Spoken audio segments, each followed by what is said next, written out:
श्री स्वामी समर्थ म्हणतात, उकळत्या पाण्यात रूप दिसत नाही, तसंच रागाच्या भरात सत्य कळत नाही. पण पाणी शांत झालं की प्रतिबिंब कसं स्पष्ट होतं आणि मन शांत झालं की वास्तवता कळते. आणि म्हणूनच मन नेहमी शांत ठेवायला शिका. रागाच्या भरात कोणतीही कृती होऊ देऊ नका. टीकाकारांचा नेहमी आदरच करा, कारण तुमच्या गैरहजेरीत ते तुमचं नाव चर्चेत ठेवतात. त्यामुळेच त्यांचा नेहमी आदर करा. तुम्हाला कधीही असं वाटलं तर लक्षात ठेवा, अत्यंत कठीण प्रसंगातसुद्धा होणारा शेवटचा चमत्कार म्हणजे स्वामी. माझ्याकडनं तेवढीच अपेक्षा ठेवा तुम्ही. ते म्हणतात, माझ्या प्रत्येक निर्णयावर आनंदी राहा, कारण मी ते देत नाही जे तुला आवडतं. मी ते देतो जे तुझ्यासाठी फक्त चांगलं आहे.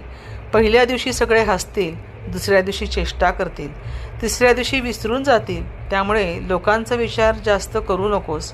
स्वतःला जे हवं, स्वतःच्या मनाला जे वाटतं तेच तू फक्त कर.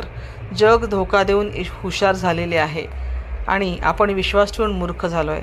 आपल्या बरोबरीने असणारी सगळीच माणसं आपली नसतात रे. इतिहास सांगतो, घरात नेहमी जवळच्या माणसाकडूनच होत असतं. जिथे डोळे बंद करून विश्वास ठेवतात तिथेच विश्वासघात होतो. म्हणून पोटात एक आणि ओठात एक अशा लोकांपासून कायम सावध राहा.